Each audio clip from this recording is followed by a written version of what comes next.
So as of when I'm recording this, I just got back from seeing The Weeknd and Playboi Carti perform. And of course, as you do when you are, getting ready to go to a concert, you tend to listen to that artist a lot just to get yourself more hyped for the actual concert. And it didn't hit me till during the concert tonight where I was like, damn, this is really it. This is the end of The Weeknd. Not only am I an adult and having heard the countless hits that The Weeknd has had throughout his entire discography, is just absolutely, is great. But on top of that too, I remember being a kid and hearing the countless hits that The Weeknd had. It was a little weird, just, you go to see an artist that you've grown up with and now they're retiring, especially an artist as big as The Weeknd. And just, the time of getting ready for the concert and just being at the concert too tonight, I wanted to talk about just my favorite Weeknd songs. And we got to start all the way back in 2011 with my favorite project from him, one of my favorite projects of all time, that being House of Balloons. I know I've talked about this album several times, where I've talked about just how this album is just, I call it Sex, the album. It's not even an album, but yeah, I talk about this mixtape and I say that it's Sex, the mixtape, because every song is just downright sexy. This does go for pretty much the entire trilogy, but I feel like with House of Balloons in particular, that's where it really shines, and it goes very well with the toxic masculinity that he does evoke throughout so many of his songs. I do want to start out with talking about the intro track, High, for this. Just a great way to kind of open up the project, I'll say. You have this very eerie sound that's being played, especially when you do get to that hook.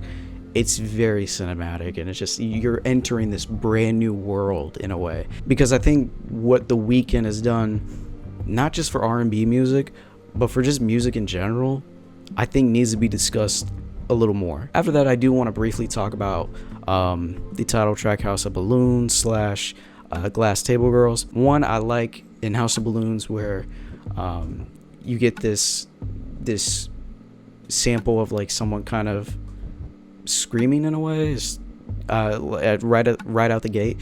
It's great there. And then I really like the contrast of having such a melodic track like House of Balloons and then switching immediately to Glass Table Girls, and it's like this very rap kind of centric track. It's a little bit, I will say, calmer than I think House of Balloons is, but it's always been a kind of a standout for me. And the third song I do want to talk about on here is probably the most popular song off here, that being Wicked Games. And yeah, I like the song because of the guitar, but not only that, but this I think is like a prime example of when The Weeknd gets into a very like toxic kind of mode that he gets in. Like, he starts out the track by saying, "I left my girl back home, I don't love her no more." I think whenever The Weeknd has been toxic on a song, that's kind of when he's been, I think, the most entertaining to me. But he does manage to be entertaining without being toxic,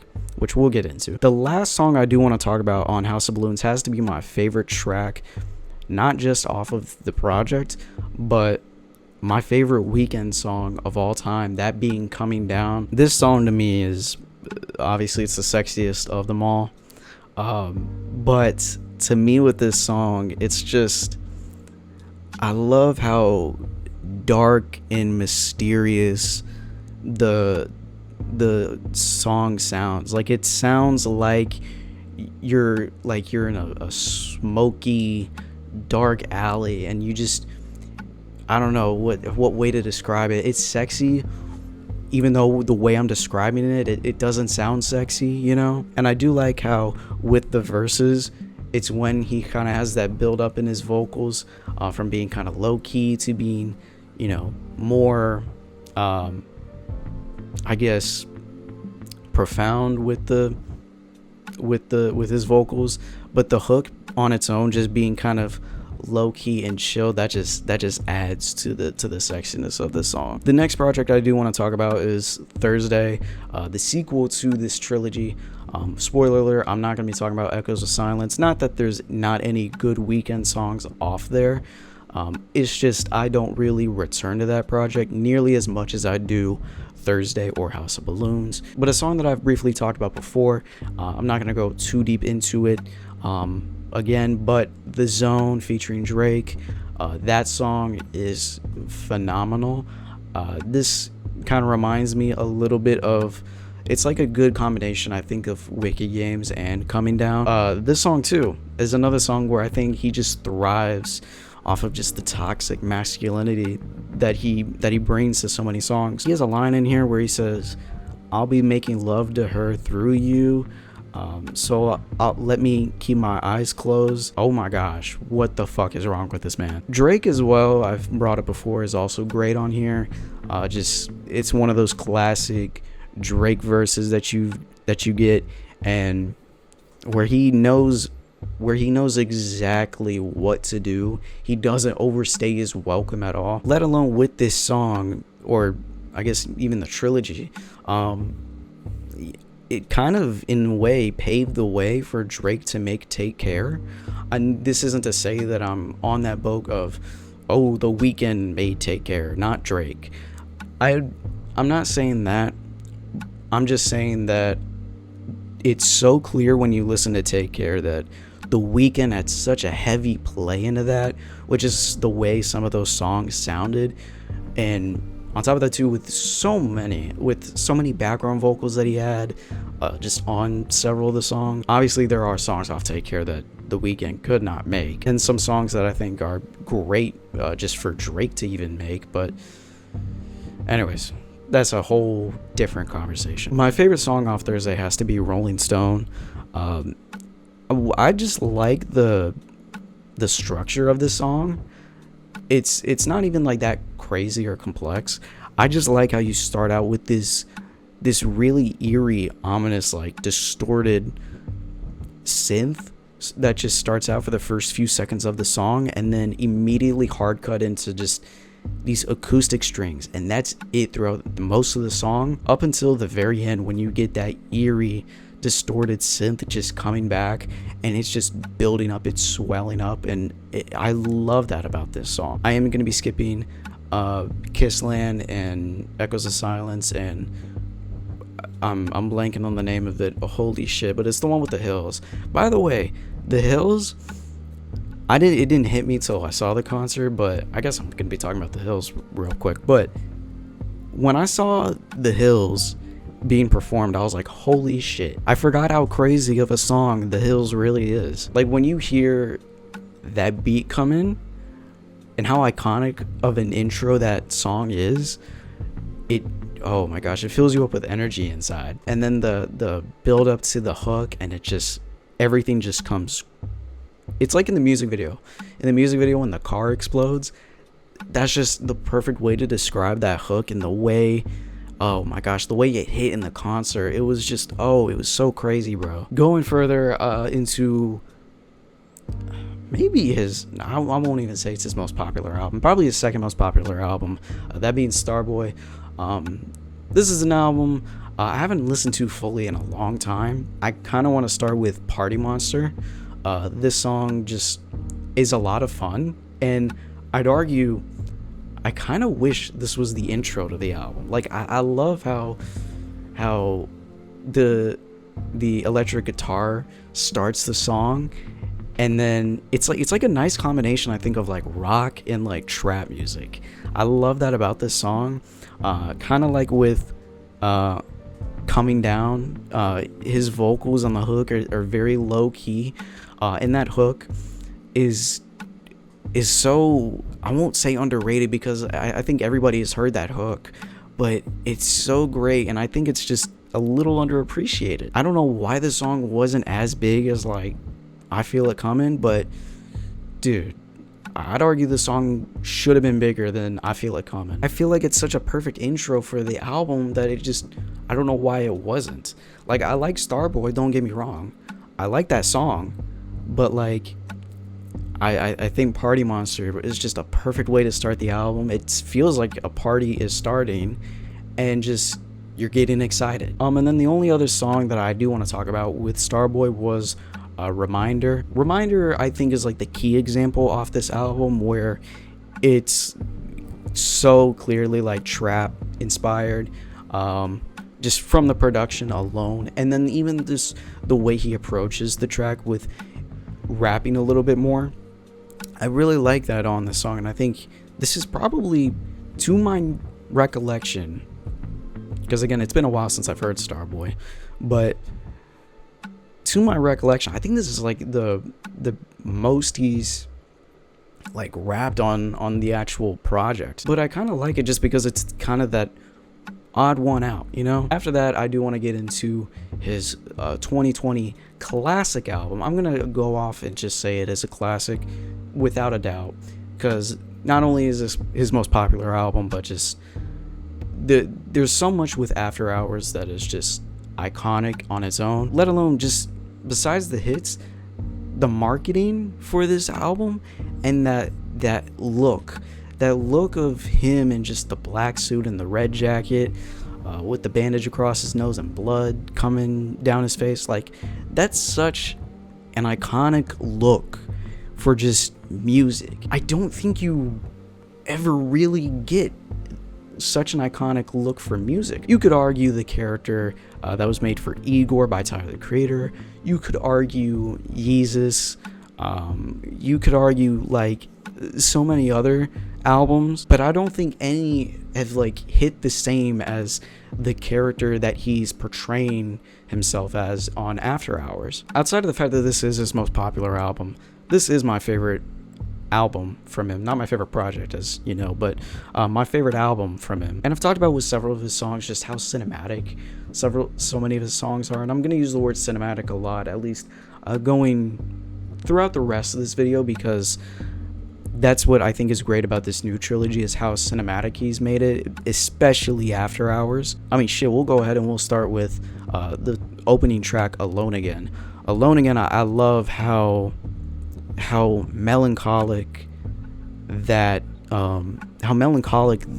the song sounds, especially instrumentally in the beginning, and then once that beat drops, you know, it's very somber. It gets you right into the headspace of like where this character is, and that beat drop alone is just fucking crazy, dude. The next track I do actually want to get into is the song Hardest to Love. This song in particular, I just love how kind of energetic the song feels, along with him kind of, you know, admitting his wrongs throughout the song, admitting that he's been difficult to just be a partner for, and just knowing that even if he does continue further, it's not gonna change, even though he's admitting all of these flaws with him. I think that's such, I like that whole narrative is just admitting you're wrong, but you kind of can't help yourself.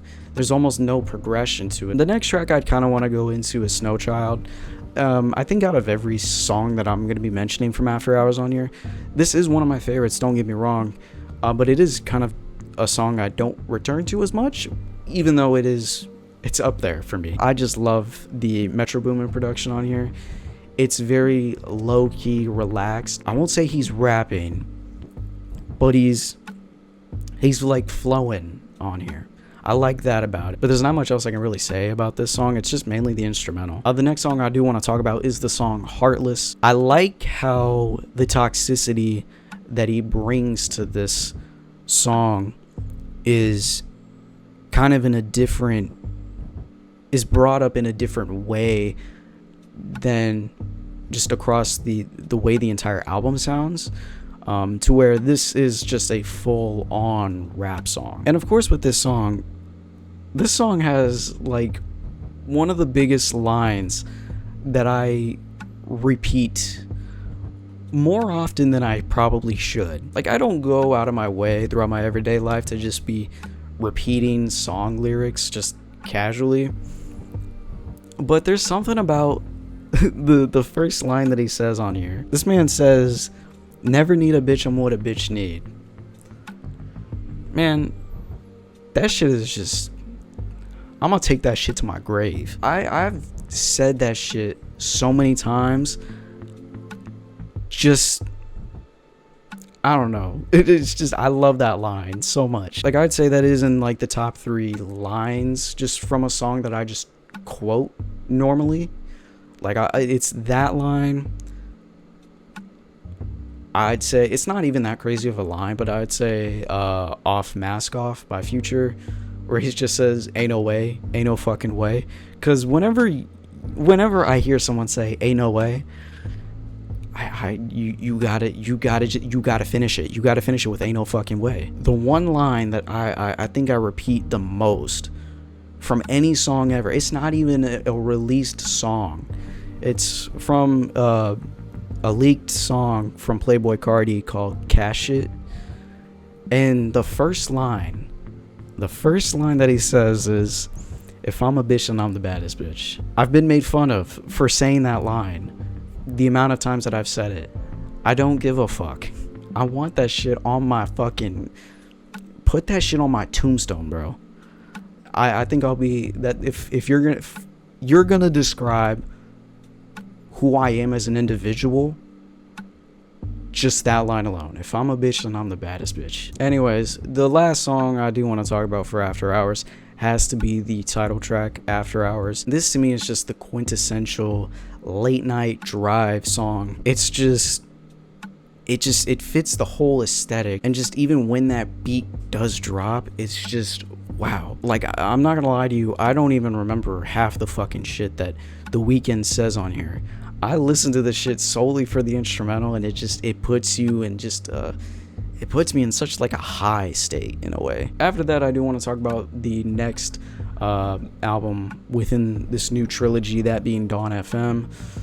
This album I wasn't like, I liked when I first heard it, but I didn't really, wasn't too attached to it when it first came out compared to like After Hours. I actually didn't really get into that album as much as I probably should have when I first listened to it, until actually leading up into Hurry Up Tomorrow, when I re-listened to it. But my favorite song off this project actually has to go to the second to last track, Less Than Zero.